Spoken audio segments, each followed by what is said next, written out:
Halo semua saudara seperguruan, selamat datang di channel Penatua terhormat ini. Bagaimana, sudahkah kalian berkultivasi? Sebelum lanjut tolong tampar tombol subscribe-nya dulu, agar Penatua yang terhormat ini bisa tidur nyenyak. Lanjutan dari cerita sebelumnya, Battle Through the Heavens, Season 1. Bagian dalam gua agak dingin, tetapi luasnya tidak kecil, jelas lebih dari cukup bagi Xiao Yan untuk hidup sendiri. Matanya melirik dengan hati-hati ke tanah di dalam gua beberapa kali.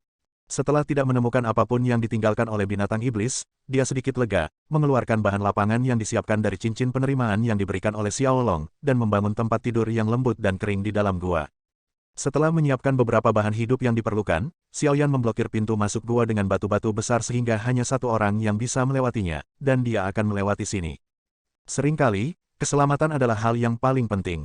Setelah melakukan ini, Xiao Yan menepuk debu di tangannya, melihat ke gua yang remang-remang, merenung sedikit, dan kemudian mengeluarkan 3 potong dari cincin itu.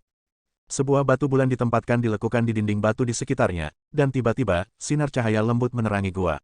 Melihat gua baru, Xiao Yan menyeringai, duduk di ranjang empuk dengan pantatnya, dia menghela nafas panjang, segera menyilangkan kakinya, dan meletakkan tangannya di mudra latihan kultivasi di depannya. Seiring dengan keheningan Xiao Yan, napasnya berangsur-angsur menjadi tenang. Siklus sempurna terbentuk antara setiap napas, dan aliran samar energi Kaisar Asal Qi akan memancar dari ruang sekitarnya, dan akhirnya memasuki tubuh Xiao Yan bersama dengan napas Xiao Yan. Di antara mereka, setelah menyempurnakan meridian, mereka disimpan dalam jaringan meridian di perut bagian bawah. Tenang, pikiran Xiao Yan tenggelam ke dalam tubuhnya, dan penglihatan batinnya yang aneh memungkinkannya untuk melihat dengan jelas ki pertempuran pendendam mengalir tanpa tergesa-gesa. Pikiran melewati beberapa meridian utama dan akhirnya sampai ke perut bagian bawah. Topan, dasar Douqi, perlahan-lahan berputar dan muncul dalam garis pandang Xiao Yan. Melihat ki pendendam kemerahan yang terus-menerus dimasukkan ke dalam jaringan meridian dari meridian, Xiao Yan tersenyum sedikit, dan pikirannya perlahan menarik diri dari tubuh. Setelah ki pendendam di tubuhnya benar-benar pulih, dia membuka matanya. Hehe, versi lengkap Fen Jue benar-benar luar biasa. Xiao Yan merasakan ki pendendam yang pulih berkali-kali lebih cepat dari sebelumnya, hatiku juga terguncang dan lega. Setelah sembuh, Xiao Yan menghubungi Tuan Zan lagi. Zan tua, tempat penampungan sudah siap, apa yang harus saya lakukan selanjutnya? Xiao Yan bertanya dengan lembut di dalam hatinya. Jangan khawatir, kamu masih perlu menyiapkan beberapa hal untuk memasuki kuburan iblis. Kekuatanmu masih belum bisa masuk ke lapisan bahan obat, jadi barang-barang ini harus diperoleh di pegunungan Tianmo. Zan tua di pagoda Zichen Suling menjawab. Setelah Zan Lao selesai berbicara, nama 3 bahan obat asing muncul di benak Xiao Yan. Rumput darah, cabang pengumpul roh, buah ajaib. Rumput berdarah dapat menahan serangan energi darah, melindungi dirinya sendiri dan ketenangan pikiran, dan sangat penting untuk pergi ke pemakaman domain iblis. Cabang pengumpulan roh bahkan lebih diperlukan, dapat membuat tubuh lelah bertarung energi. Segera dikembalikan ke keadaan puncak, dalam keadaan darurat, itu mungkin menyelamatkan nyawa, dan buah ajaib. Bahan obat semacam ini sangat langka, bahkan jumlah rumput hantu darah yang sudah langka puluhan kali lebih banyak darinya, tetapi efeknya secara alami paling kuat. Ini memiliki efek mengubah iblis. Di beberapa kuburan, sering ada iblis yang mati dan menjadi roh jahat. Roh berubah menjadi genangan darah, dan buah ajaib ini secara alami adalah suatu keharusan karena memasuki kuburan. Bahan obat yang diminta oleh Zan Lao Xiao Yan untuk ditemukan adalah bahan obat yang sangat berguna, tetapi juga sangat langka dan berharga. Misalnya, rumput hitam darah dapat dijual dengan harga tinggi 5.000 koin emas di pelelangan, yang menunjukkan betapa langkanya. Namun, selama bahan obat langka, hampir setiap tanaman dijaga oleh monster yang sangat kuat, lebih mudah dikatakan daripada dilakukan untuk mendapatkan bahan obat ini. Xiao Yan berjalan keluar dari gua perlahan, melihat pegunungan iblis surgawi yang tak terbatas, dia tidak bisa menahan diri untuk menamparkan bibirnya, sosoknya tiba-tiba bergegas ke kejauhan, kekuatan jiwa luar biasa, dan dengan bantuan kekuatan jiwa, tidak ada keraguan bahwa dia sedang mencari orang-orang ini dengan energi spiritual super tinggi. Ramuannya jauh lebih sederhana. Tapi Xiao Yan mencari di sekitar pegunungan Tianmo untuk waktu yang lama, tetapi masih tidak dapat menemukan jejak bahan obat yang dia butuhkan. Dia hanya bisa tertawa getir. Tampaknya bahan obat yang begitu berharga hanya dapat ditemukan di bagian yang lebih dalam. Pegunungan Tianmo, tetapi untuk kedalaman pegunungan Tianmo, Xiao Yan juga sangat takut. Xiao Yan merasa bahwa masih ada kekuatan spiritual yang kuat dari bahan obat. Setelah menemukan begitu banyak tempat dengan kekuatan spiritual yang kuat dari bahan obat, tidak ada bahan obat seperti yang disebutkan oleh Old Zan. Jika dia tidak dapat menemukannya di sini, Xiao Yan tidak memilikinya, pilihan selain pergi lebih dalam ke pegunungan Tianmo. Mengandalkan persepsi jiwanya yang luar biasa, Xiao Yan samar-samar bisa merasakan perkiraan arah energi berlimpah di sekitarnya, dan sekarang, dia berjalan menuju tempat dengan energi paling banyak dalam inderanya. Meskipun itu semua adalah bahan obat yang tidak terlalu dia butuhkan dalam perjalanan turun, semuanya diambil oleh Xiao Yan dan dimasukkan ke dalam Naji. Bahan obat ini selalu berguna. Siang adalah periode waktu ketika monster tidak terlalu banyak menyerang di siang hari. Xiao Yan mengetahui hal ini, jadi dia secara khusus memilih waktu ini untuk pergi mencari bahan obat, dan dia pergi jauh-jauh. Kemarilah, saya jarang bertemu monster yang pergi keluar untuk makan, dan kadang-kadang saya bertemu satu atau dua kepala, juga memperhatikan sebelumnya dan menghindarinya. Sosok itu dengan cepat melewati penutup beberapa semak, dan tumpukan batu merah darah kecil muncul di mata, di belakang tumpukan batu, bersandar pada dinding gunung, dan tanaman merambat berwarna merah darah menyebar di atasnya. Melihat tumpukan batu berwarna merah darah, Xiao Yan menggosokkan kedua tangannya. Konsentrasi energi di sini adalah yang terkuat yang bisa dia rasakan di sekitar beberapa mil. Matanya yang tajam perlahan menyapu bebatuan merah darah. Setelah beberapa saat, mata Xiao Yan berhenti di rumput merah darah kecil di dinding gunung di belakang bebatuan. Itu membentang dari tengah, samar-samar mengungkapkan sedikit darah. Rumput darah. Xiao Yan berseru kaget, melihat sekeliling dengan hati-hati, tetapi tidak menemukan jejak binatang buas. Setelah mengamati sebentar, Xiao Yan menjabat tangannya, dan penguasa kuno api abadi Heng muncul di udara. Di tangan Xiao Yan, yang memiliki api berbeda dan penguasa kuno, akan sangat meningkatkan kekuatan tempurnya. Roh Xiao Yan sangat terkonsentrasi, dan angin dan rumput di sekitarnya tidak dapat lepas dari penyelidikannya. Karena Xiao Yan tidak percaya bahwa bahan obat yang berharga seperti itu tidak akan dijaga oleh binatang ajaib, yang tidak masuk akal. Meskipun Xiao Yan adalah jiwanya, kekuatan kaisar, di ruang ini, Xiao Yan tidak dapat mendeteksi keberadaan seseorang yang jauh lebih kuat dari dirinya. Saat dia semakin dekat ke rumput berdarah, Xiao Yan tiba-tiba merasakan hawa dingin di hatinya, langkahnya berhenti, alisnya berkerut, dan dia dengan cepat berbalik dan melarikan diri. Ledakan, tepat ketika Xiao Yan berbalik, bayangan ungu besar di atas dinding gunung runtuh seperti gunung raksasa, benar-benar menghalangi retret Xiao Yan. Melihat binatang raksasa yang tiba-tiba muncul, Xiao Yan berkeringat dingin dari belakang, dan rasa dingin muncul di punggungnya. Apa yang muncul di depan Xiao Yan adalah rubah iblis besar yang diselimuti warna ungu secara bergantian.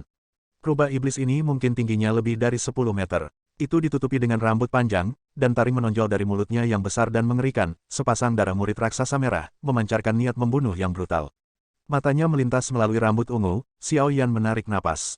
Kulki, kekuatan rubah iblis ini mungkin pada tahap akhir Kaisar Dou Bintang 1. Xiao Yan diam-diam menebak bahwa jika itu pada tahap akhir Kaisar Dou Bintang 1, akan ada kemungkinan untuk menghadapinya. Xiao Yan dengan erat memegang Yi Wo Hengu di tangannya. Penguasa, Bumbang. Mulut raksasa rubah monster itu terengah-engah, dan pupilnya yang merah darah menatap manusia yang tiba-tiba masuk ke wilayahnya. Cakar besar itu menekan tanah dan menghancurkan beberapa kerikil menjadi bubuk. Melihat rubah iblis yang tidak menyembunyikan niat membunuhnya, Xiao Yan menelan, "Zan tua, apa peluangku untuk menang melawan orang ini?" Tanya Xiao Yan, sekarang mungkin hanya Zan yang tahu seberapa kuat rubah ini. Amethyst Demon Fox, dengan kekuatanmu saat ini, memang sulit untuk menghadapinya. Peluang menang tidak lebih dari 30%, tetapi rumput berdarah ini sangat langka. Jangan lewatkan kesempatan itu, kata Old Zan lembut, Xiao Xiao. Yang tidak bisa membantu tetapi memutar matanya, apakah hidup lebih penting atau ramuan obat? Xiao Yan tidak punya pilihan selain memfokuskan pandangannya pada rubah iblis lagi.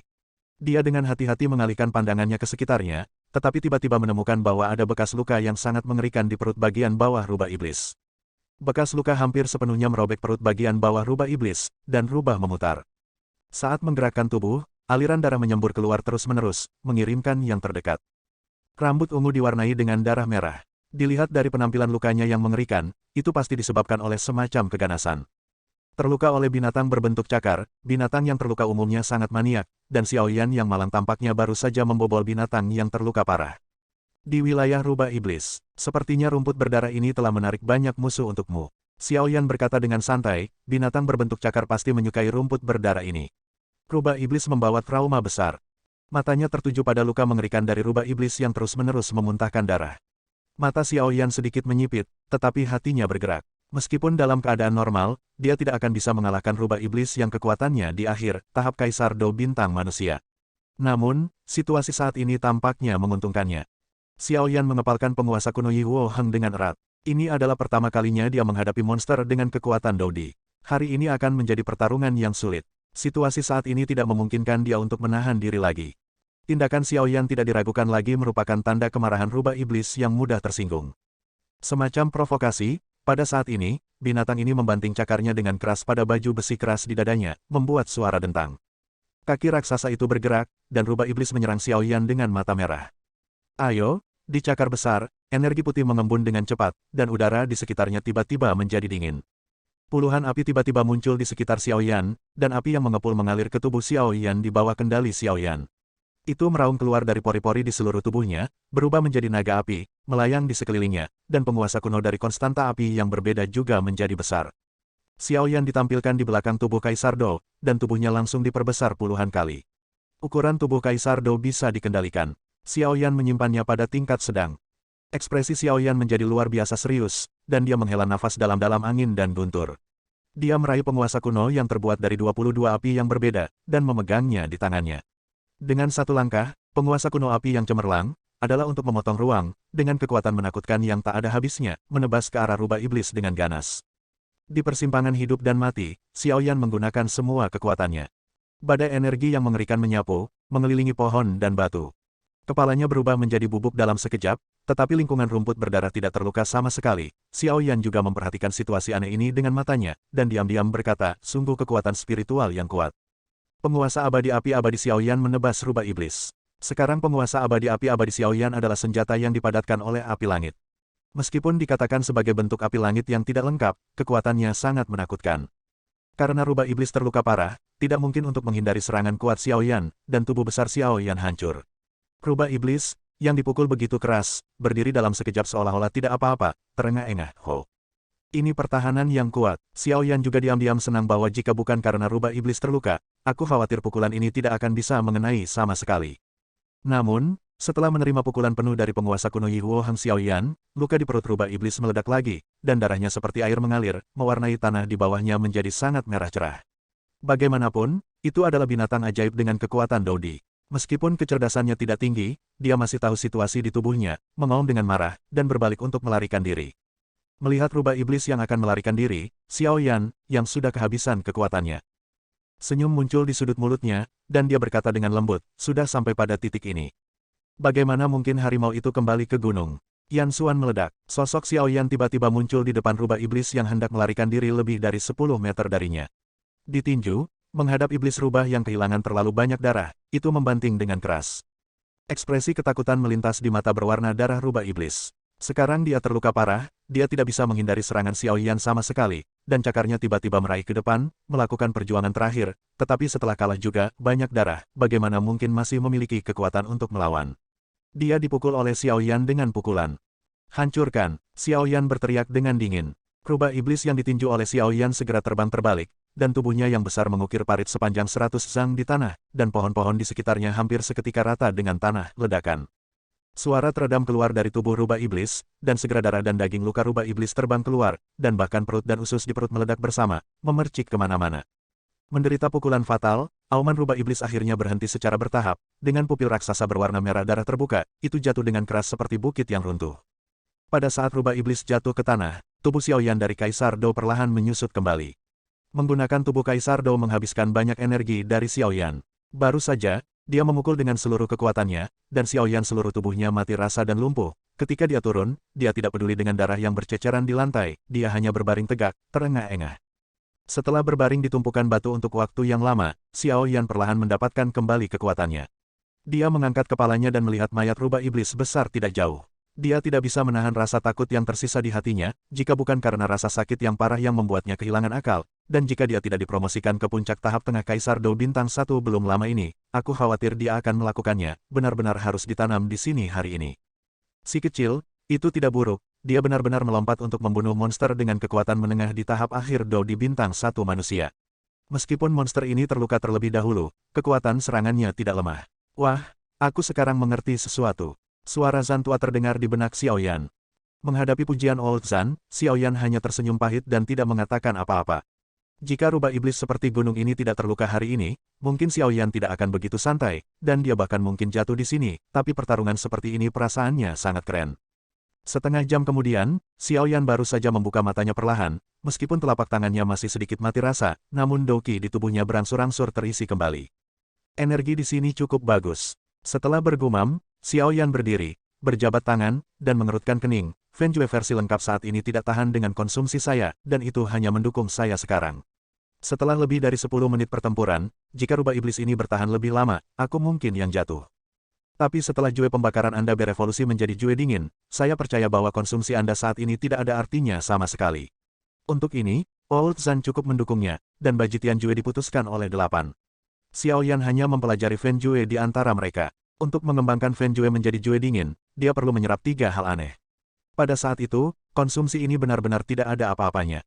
Hei, aku tidak tahu kapan api yang berbeda ini akan benar-benar menyatu dan menjadi surga yang nyata.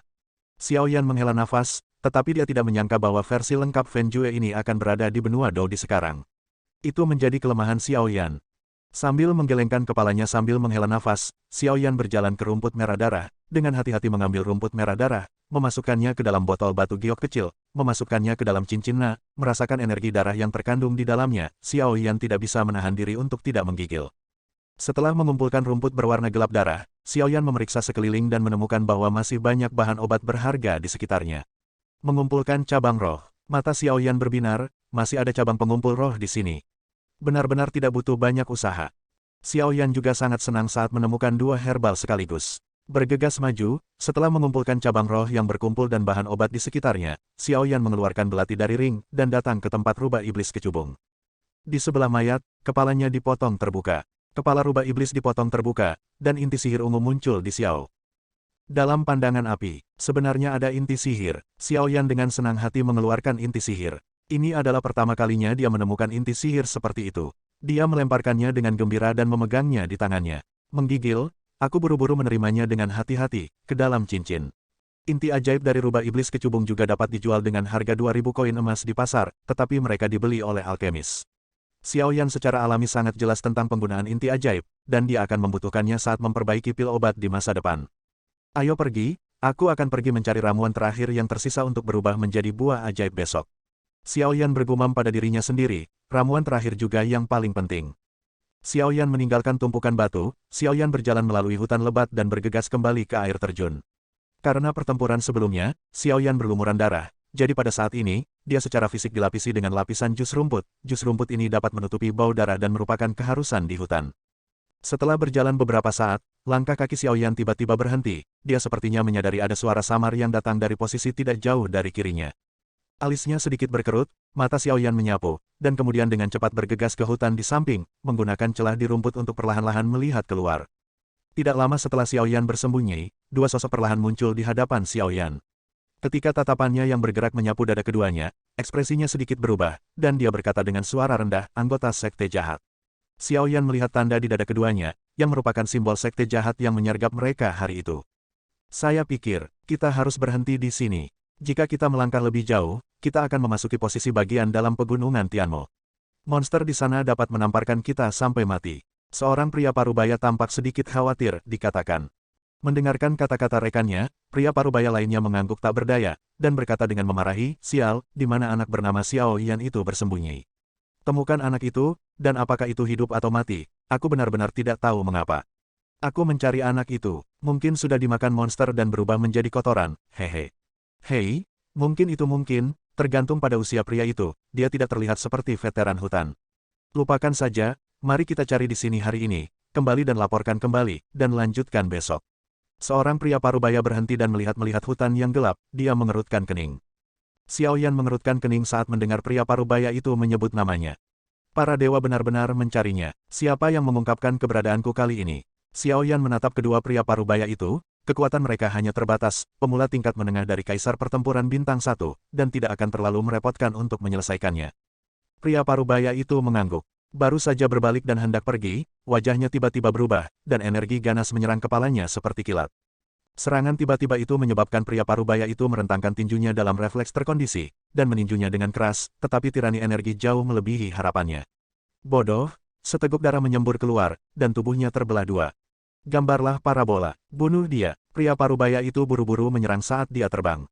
Rekan yang terkejut dengan perubahan mendadak itu berteriak. Namun, sebelum teriakannya jatuh, di udara, sosok itu tersapu, dan ketika bersilangan dengan pria parubaya itu, ujung sikunya menghantam tenggorokan pria parubaya itu, dan tiba-tiba, suara gemerincing terdengar di hutan lebat yang kosong. Bang! Di udara, pria parubaya itu jatuh lemas dan jatuh dengan keras ke tanah. Dari serangan mendadak hingga kematian pria parubaya itu, hanya butuh 7 atau 8 detik. Ketika pria parubaya lain pulih dari keterkejutannya, dia menemukan bahwa temannya telah kehilangan napas. Perbedaan kekuatan antara keduanya benar-benar terlalu besar, dua orang parubaya setengah baya di panggung tengah Kaisar Dou Bintang 1, bagaimana mereka bisa menjadi lawan Xiao Yan, puncak panggung tengah dari Kaisar Dou Bintang 1. Mengangkat kepalanya dengan kagum, pria parubaya yang masih hidup itu memandang dengan ngeri pada sosok yang berlumuran darah tidak jauh, dan tergagap dan bertanya. Kenapa kamu menyerang kami? Apakah kamu tidak mencariku? Xiao Yan menjawab dengan dingin. Sambil berjalan menuju pria parubaya itu. Kamu, Xiao Yan, pria parubaya itu memanggil namanya. Setelah kata-kata itu, dia tiba-tiba berbalik dan melarikan diri. Saat melarikan diri, dia dengan cepat mengeluarkan suar sinyal dari lengannya dengan kedua tangan. Tepat saat dia akan meluncurkannya, hisapan di belakangnya meroket, dan suar di tangannya keluar. Xiao Yan menangkap bom sinyal dengan backhandnya dan memasukkannya ke dalam ring. Di tengah, telapak kaki terbanting, dan sosok itu menembak pria parubaya itu. Melihat kecepatan cepat Xiao Yan, kepanikan tak berujung melintas di wajah pria parubaya itu, dia tersedak, mencabut pedang panjang dari pinggangnya, dan menebas Xiao Yan dengan keras. Dengan tubuhnya sedikit ke satu sisi, dia dengan mudah menghindari serangan pria parubaya itu. Xiao Yan menendang dengan kaki kirinya seperti kilat, dan menendang perut bagian bawah pria parubaya itu dengan tendangan yang kejam. Perut bagian bawah dipukul dengan keras, pria parubaya itu mengerang, jejak darah menyebar dari sudut mulutnya, dia mundur beberapa langkah, sesosok melintas di depannya, pedang panjang di tangannya diambil, dan kemudian, leher sebuah benda es terpasang. Bergerak lagi dan potong lehermu. Suara iblis terdengar di telinga pria parubaya itu, dan langkah kaki pria parubaya itu membeku di tempat. Kamu membunuhku, Imagi tidak akan membiarkanmu pergi. Keringat dingin muncul di kepalanya, dan suara pria parubaya itu sangat kering. Jadi bagaimana jika kamu tidak membiarkanku pergi, bahkan jika kamu tidak menemukanku? Awalnya, saya akan melakukannya sendiri, tetapi saya tidak berharap Anda begitu tidak sabar. Dengan senyum mengejek, Xiao Yan menjawab beberapa pertanyaan dengan acuh tak acuh. Biarkan aku pergi setelah kamu menjawab. Kamu tidak punya hak untuk memilih. Xiao Yan tersenyum dan mendekat, percaya atau tidak, aku telah menggambar selusin garis padamu. Lalu mereka akan melemparkanmu ke sarang semut pemakan mayat. Mendengar hal itu, wajah pria parubaya itu tiba-tiba memucat, dan sudut kakinya tidak hilang. Sedikit gemetar, dia tidak menyangka pemuda di depannya bisa sangat kejam. Apa yang ingin kamu tanyakan? Katakan, dari mana kamu tahu keberadaanku? Xiao Yan bertanya sambil tersenyum. Kami baru saja menerima perintah dari atasan kami untuk menangkap Anda, dan atasan Anda juga memberikannya kepada kami. Adapun bagaimana atasan Anda tahu tentang keberadaan Anda, saya tidak tahu. Melihat pria parubaya yang tampaknya tidak berbohong, Xiao Yan sedikit mengernyit, berapa banyak orang yang dikirim Sekte Abadi untuk menangkapku sekarang. Setelah menelan seteguk air liur, pria parubaya itu berkata dengan susah payah, sejak kami menerima perintah dari atasan kami untuk menangkapmu, pemimpin bawah telah mengirim semua anggota Sekte Abadi di kota awan iblis. Kamu membunuhku, dan Sekte jahat tidak akan membiarkanmu pergi. Keringat dingin muncul di dahinya, dan suara pria parubaya itu sangat kering. Jadi bagaimana jika kamu tidak melepaskanku, bahkan jika kamu tidak menemukanku, terlambat. Di pagi hari, saya akan melakukannya sendiri, tetapi saya tidak berharap Anda menunggu begitu cepat. Dengan senyum mengejek, Xiao Yan berkata dengan ringan, jawab aku beberapa pertanyaan. Biarkan aku pergi setelah aku menjawab. Kamu tidak punya hak untuk memilih. Xiao Yan tersenyum dan mendekatkan pedang panjang itu, percaya atau tidak, aku menggambar lebih dari selusin noda darah di tubuhmu, dan kemudian melemparkanmu ke sarang semut pemakan mayat. Mendengar ini, wajah pria parubaya itu tiba-tiba menjadi pucat, dan sudut kakinya terus bergetar. Sangat kejam, apa yang ingin kamu tanyakan? Katakan padaku, dari mana kalian tahu tentang keberadaanku? Xiao Yan bertanya sambil tersenyum. Kami baru saja menerima perintah dari atasan kami untuk menangkap Anda, dan keberadaan Anda juga diberikan kepada kami oleh atasan. Adapun bagaimana atasan kami mengetahui keberadaan Anda, saya tidak tahu. Melihat pria parubaya yang tampaknya tidak berbohong, Xiao Yan sedikit mengernyit, berapa banyak orang yang dikirim Sekte Abadi untuk menangkapku sekarang. Setelah menelan seteguk air liur, pria parubaya itu berkata dengan susah payah, karena kami menerima perintah dari atasan untuk menangkapmu, Subhelm langsung mengirim semua anggota Sekte Abadi di kota awan iblis. Zantua, sepertinya kita harus mempercepat perjalanan kita ke pemakaman domain iblis. Melirik ke jurang maut, Xiao Yan bertepuk tangan. Menyeringai, yah, memang seharusnya lebih kompak. Tawa samar Old Zan bisa terdengar di menara suling. Saya menantikan apa sebenarnya yang ada di pemakaman domain iblis yang dapat membuat Kaisar Dou Bintang 1 naik ke tingkat bintang kedua. Xiao Yan cemberut dan berkata, apakah dia bisa maju ke Kaisar Dou Bintang 2, akan sangat membantu pembagian Sekte Iblis Yi di kota awan iblis. Tuan tidak akan begitu mengerikan lagi, jadi bergegaslah untuk meningkatkan kekuatanmu adalah hal yang paling penting.